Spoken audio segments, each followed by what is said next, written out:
Okay, so I'm going to do the third one in the Tucher, I don't know how they say it. The guy at the store said it really well. In this series, so this is a Dunkel Weizen, and which really means dark wheat beer. Um, so there's a little bit of history to this. It says old-fashioned Bavarian wheat beer was often dark. In the 1950s and 60s, wheat beers did not have a youthful image, since most older people drank them for their health-giving qualities. Today, the lighter Hefeweizen is more common. And so just some comments. The presence of Munich and or Vienna type barley malts gives this style a deep, rich barley malt character not found in a Hefeweizen. Bottles with yeast are traditionally swirled or gently rolled prior to serving. And so that's the same with the Hefeweizen, which we did in the last video, but I'm not going to swirl this one because I don't want to pick up the yeast in the bottom of my pour. So a Dunkel will have a lot of the same types of qualities because it is a wheat beer, but there's going to be some deeper malt, barley flavor, and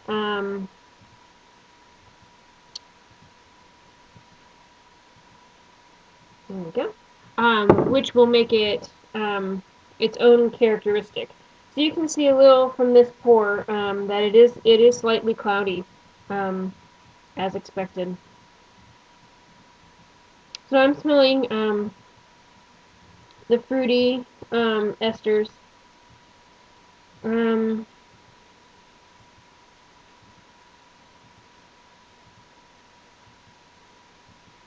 Maybe a little bit of hops here.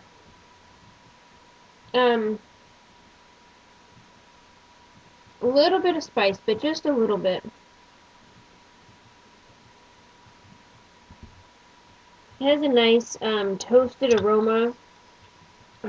Different than the yeasty, like the biscuity type quality of a Hefeweizen. It's a little bit deeper than that. Maybe even crust. Crust is a good way to look at it. I almost drank it. Okay, so appearance-wise, it does have a very dark color. From my angle that you cannot see, there's a kind of copper hue to it. It's definitely hazy. Both of those are appropriate for this particular style. And it didn't really pour with the head. The head should be an off-white color, so it's kind of off-white, mostly white, but off-white, yeah, we can call it that. And the haze is variable, so suspended yeast sediment, which should be roused before drinking, contributes to the cloudiness. So I did not stir it up, but I'm looking at the bottom of the bottle, and there's definitely yeast haze down there, which I don't think you can see in this. Maybe just a little bit. This bottle's pretty dark, and this beer's pretty dark. So let's get on to drinking.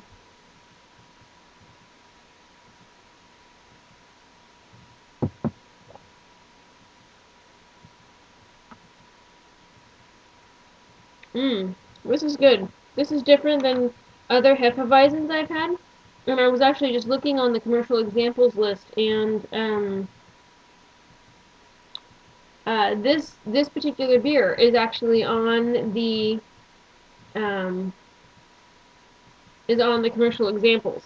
So this is a world-class example of this particular style of beer. Oh, I forgot to tell you, we're in BJCP category 15B, which is Dunkelwizen. Just a light, or excuse me, a dark wheat beer.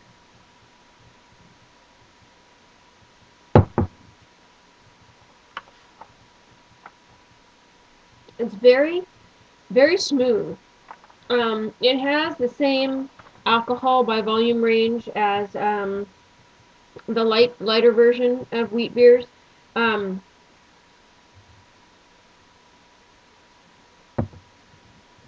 Still getting some spiciness, a little bit of fruitiness out of this, but it's balanced a lot more with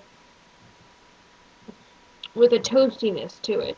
I like it a lot. This is really good.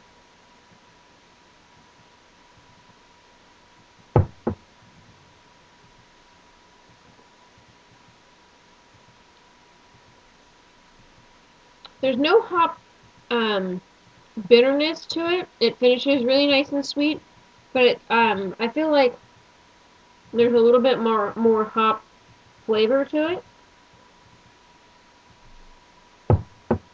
than we find in a hefeweisen. It suggests that we get that same kind of citrusy tartness, which there is a tartness in the aftertaste, just like a sparkle. And I think that that's the same quality that I found in the hefeweisen, but now it's kind of not as pronounced because this beer is much more rich. So mouthfeel, it is a medium-bodied beer. It probably could have been heavier if I would have poured off this yeast, because yeast is going to impart the like a bigger mouthfeel to it.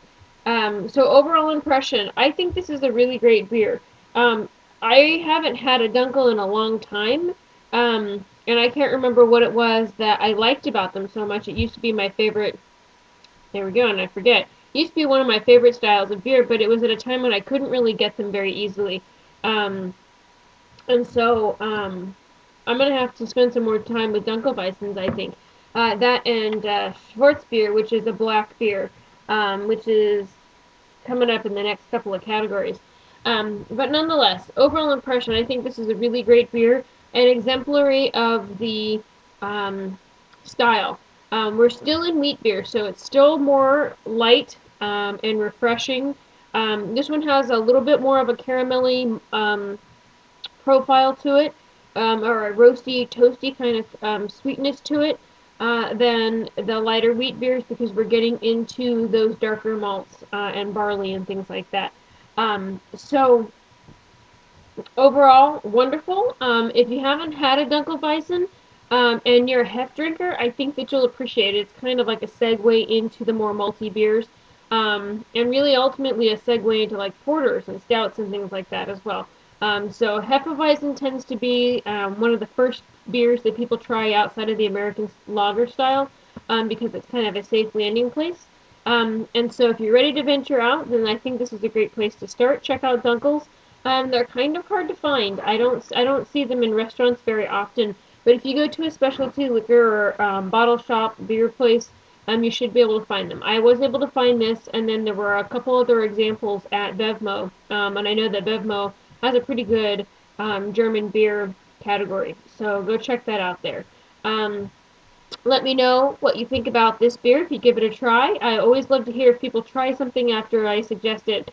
Overall impression, I gotta tell you, this was a really excellent find from Bevmo, because I got these three beers, a Weizen, a Hefeweizen, and the Dunkelwizen, for $3.60 or something amazing like that.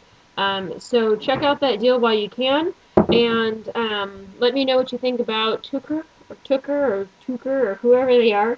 As you can tell, I don't speak German very well. And share down below.